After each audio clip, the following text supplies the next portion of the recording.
پارہ نمبر 11 ہے، رکوع 12 ہے، اور فرمایا الا ان اولیاء اللہ لا خوف علیہم ولا هم یحزنون۔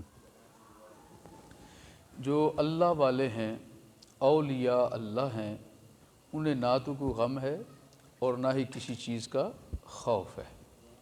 یہ اللہ رب العزت نے اپنے خاص بندوں کی نشانیوں میں سے یہ نشانی بیان فرمائی، اور طریقہ کیا ہے؟ فرمایا الذین آمنوا وکانوا یتقون۔ ایک تو وہ ایمان لاتے ہیں، ایمان لانے کے بعد پھر اس پر پکے ہو جاتے ہیں، اور اللہ کا خوف ان کے دل میں روشنی بن کے چمکتا رہتا ہے۔ یہ اللہ تعالیٰ نے اپنے خاص بندوں کی علامات بیان فرمائی ہیں۔ ایک بزرگوں نے کچھ لکھا، پڑھتے پڑھتے توجہ چلی گئی۔ فرمایا کہ ایک بادشاہ تھا، تو اس بادشاہ نے اپنے علاقے میں کوشش کی کہ میں یہاں پر قبضہ کروں۔ بادشاہوں کی عادت یہی ہوتی ہے، جو وتھ ملی کا قبضہ کرو اس پر۔ اقتدار کا حصول جو ہے یہ حکمرانوں کی دل کی چاہت ہوتی ہے، اور وہ کوشش کرتے ہیں ذرا بھی موقع ملے تو ہمیں پیسہ ملے، اقتدار ملے، حکومت ملے، اور اسے حاصل کرنے کے لیے جو بھی رستہ اختیار کرنے وہ کرنے کے لیے تیار ہو جاتے ہیں۔ لیکن اللہ والوں کا حال کچھ اور ہوتا ہے۔ وہ کہتے ہیں ہمیں اقتدار نہیں چاہیے، ہمیں رسول اللہ کی محبت کی بہار چاہیے، ہمیں اللہ کے ذکر کی بہار چاہیے۔ انہیں دنیا کا لالچ نہیں ہے، انہیں اپنے مالک کی محبت کا لالچ ہے۔ وہ بادشاہ ادھر متوجہ ہوا، کہا یہاں کے لوگ تھوڑے کمزور ہیں، تو یہاں ان کو قبضہ کرو ان پر۔ آ گیا ہتھیانے کے لیے، اس نے سارے علاقے پر قبضہ کر لیا، فوجیں چڑھا دی، مار کٹائی کی، بڑا پریشان کیا، اور ان لوگوں پر حکمرانی کے لیے اپنے آپ کو پیش کر دیا۔ کہا آج کے بعد میں تمہارا بادشاہ۔ کہا جی ٹھیک ہے۔ جس وقت وہ سرنڈر کر گئے، انہیں قبول کر لیا، تو اس کے دل میں خیال آیا، مالک ہے نا وہ رہنمائی جب فرمانا چاہے، اس کے دل میں خیال آیا میں نے اس بستی پر قبضہ تو کر لیا، علاقے پر، شہر پر، تو کیوں نہ میں ذرا اس شہر کا وزٹ بھی کروں کہ کیا کیا یہاں پر ہے، مجھے یہاں سے کیا فائدہ ہو سکتا ہے۔ میں اتنے عرصے سے حکمرانی کر رہا ہوں، سوائے اپنے محل کے، یا کبھی کبھی اپنے باغ باغیچے میں، یا کبھی شکار کرنے کے لیے اپنا شوق پورا کرنے کے میں نکل جاتا ہوں، لیکن اس کے علاوہ مجھے پتہ ہی نہیں ہے کہ میں کس علاقے پر حاکم ہوں، کتنا علاقہ میری حکومت میں ہے، اور وہاں کیا کیا ہے۔ وہ تو سارے وزیر، سفیر سارے بیٹھے ہوتے ہیں، وہ آ کے رپورٹنگ کرتے ہیں، بتا کے چلے جاتے ہیں، اور میں اس پر خوش ہوں۔ دل میں خیال آیا کہ میں ذرا وزٹ کروں، تو اس بستی کا اس نے وزٹ کرنا شروع کر دیا۔ جب اس نے وزٹ کیا، وہاں بزرگ بھی دیکھے، جوان بھی دیکھے، بچے، بوڑھے، نوجوان، لڑکیاں، خواتین، سب کو دیکھا، علاقے کا مشاہدہ کیا، تو گزرتے گزرتے وہ ایک قبرستان کے پاس سے گزرا۔ اچھا، اس قبرستان کے اوپر جو تختیاں لکھی ہوئی تھیں نا وہ بڑی مزیدار ہیں۔ ان میں سے ایک تختی پر لکھا ہوا ہے اس آدمی کی عمر 2 سال ہے، ایک ہی لکھا ہوا ہے اس کی عمر کی 1.5 سال ہے، ایک پر لکھا ہوا ہے اس کی عمر 3 سال ہے۔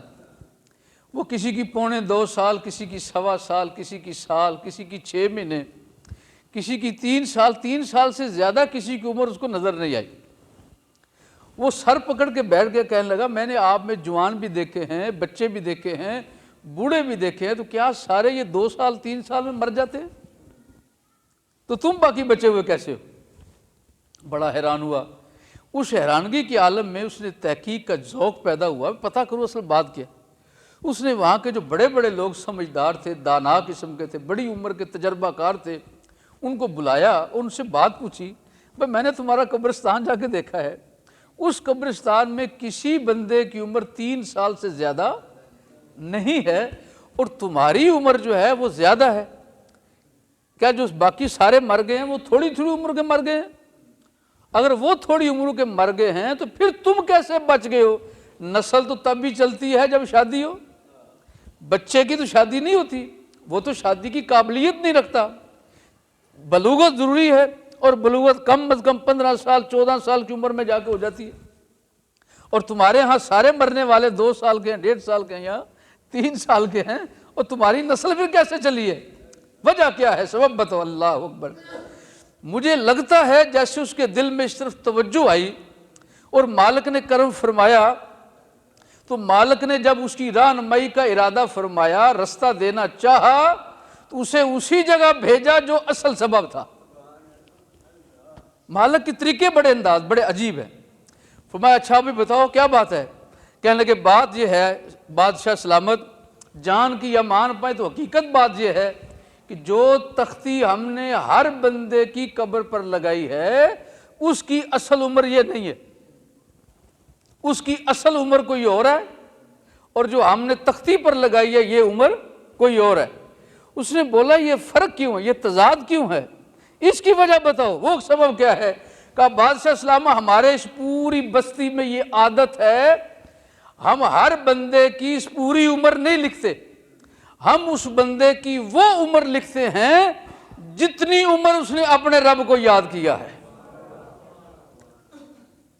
جتنی عمر اس نے اپنے مالک کو یاد کیا ہے، توبہ کی ہے اور واپس توبہ کو توڑا نہیں ہے، اور اللہ کی یاد میں مصروف ہو گیا ہے۔ یہ جو آپ تختیاں دیکھ رہے ہیں یہ ان کی جسمانی عمر نہیں ہے، یہ ان کی روحانی عمر ہے۔ جس وقت سے ان کا تعلق اپنے رب سے جڑا ہے اس وقت سے لے کر مرنے تک جتنا وقت گزرا ہے اسی کے مطابق ہم نے تختی لگائی ہے۔ تو کسی کی 1.5 سال ہو گئی عمر، کسی کی 2 سال عمر ہو گئی، کسی کی 3 سال ہے، تو جس وقت انہیں توبہ کی توفیق ملتی ہے اتنی دیر جو زندگی گزری اصل زندگی ان کی وہی ہے۔ مطلب یہ ہے اللہ تعالیٰ سے تعلق کے بعد اصل حیاتی ہے، اور جسے وہ تعلق نہیں ملا وہ دنیا سے مر بھی جائے اسے زندگی نہیں ہمیشہ کی موت ہو جاتی ہے۔ میرے اور آپ کے آقا علیہ الصلوۃ والسلام نے ارشاد فرمایا، حدیث پاک میں حکم فرمایا تم پوچھتے ہو زندہ کون اور مردہ کون ہے؟ جی یا رسول اللہ، حکم فرمائے زندہ کون ہے اور مردہ کون ہے؟ حضور نے فرمایا جس انسان کو اللہ کے ذکر کی توفیق نہیں ملی وہ بندہ مردہ ہے، اور جسے اللہ کے ذکر کی توفیق مل گئی سمجھ لو وہ مردہ نہیں، اللہ نے اسے زندگی عطا فرما دی۔ سو حاضرین محترم، اصل زندگی میری اور آپ کی وہی ہے جس زندگی میں نے ہمارا اپنا تعلق اپنے مالک سے جوڑ لیا، اور یہ تعلق خود نہیں جڑتا، یہ پھر کچھ جوڑنے والا ہو تو جڑتا ہے۔ ٹانکا لگواتے ہو نا اور ٹچ لگواتے ہو جا کے کوئی نہیں، اگر کہیں سے ٹانکا ٹوٹ جائے، جوڑ ٹوٹ جائے تو کیا کرتے ہو؟ کسی جوڑ لگانے والے سے جوڑ لگواتے ہو، سلائی کروانے والے سے سلائی کرواتے ہو۔ پھٹن ہو جائے جوڑنے کے لیے آپ کو کسی کی ضرورت ہے، لوہا ٹوٹ جائے جوڑنے کے لیے کسی کی ضرورت ہے، چھت پھٹ جائے جوڑنے کے لیے کسی مستری کی ضرورت ہے، اور اگر تمہارا تعلق اللہ سے ٹوٹ جائے تو پھر جوڑنے والے کسی مستری کی ضرورت پڑے۔ وہ مستری جو رب کے ساتھ بندے کا تعلق جوڑتا ہے اسی مستری کا نام ولی اللہ ہے، اسی مستری کا نام ولی اللہ ہے۔ اور ولی کی نشانی یہ ہے الا ان اولیاء اللہ لا خوف علیہم ولا هم یحزنون، اللہ کے ولی وہ ہیں جنہیں دیکھو تمہیں اندازہ ہو انہیں نہ اپنے ماضی کا کوئی فکر ہے نہ اپنے مستقبل کا کوئی خیال ہے، انہیں فقط اسی چیز کا خیال ہے کہ میرے رب کے ساتھ تعلق بحال ہے کہ بحال نہیں ہے، اگر بحال ہے وہی ماضی ہے، وہی حال ہے، وہی مستقبل ہے۔ اس بات کو ہمیں ضرورت ہے، اور آج بھی آتے آتے مجھے یہ بات بار بار یاد آ رہی تھی، یا اللہ ولیوں کا طریقہ اور ہے، دنیا داروں کا طریقہ اور ہے۔ دنیا دار اقتدار کے لالچی ہے، اور اللہ والے اقتدار کے لالچی نہیں ہیں، وہ ذکر پروردگار کے لالچی ہیں۔ جب یہ نیک لوگ نکلے اس حکومت کو سمجھانے کے لیے انسان بنو، یہ پاکستان ہے، پاک جگہ ہے، تو پاک جگہ پر حکمرانی کرنے والے بھی کوئی پاک ہی ہونے چاہیے، ناپاک لوگوں کے لیے یہ جگہ نہیں ہے، یہ جگہ پاک لوگوں کے لیے ہے۔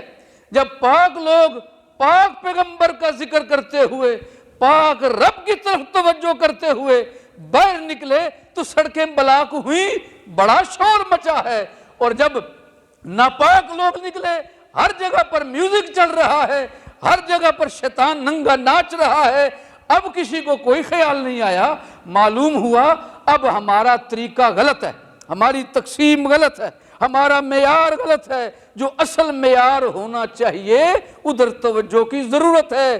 اس جگہ میں جس کا نام پاکستان ہے، یہ جگہ رسول اللہ کے غلاموں کے لیے ہے، جو حضور کے غلام نہیں ہیں ان کے لیے یہ جگہ نہیں ہے، کم از کم حکمرانی کے لیے تو بالکل نہیں ہے۔ یہاں جو بھی حکمران آئے دعا کرو، آج بھی اور آئندہ بھی دعا کرتے رہو، اللہ کو ایسا بندہ حکمران عطا فرمائے جسے دیکھے تو کم از کم حضرت علی مرتضیٰ کی یاد تازہ ہو جائے۔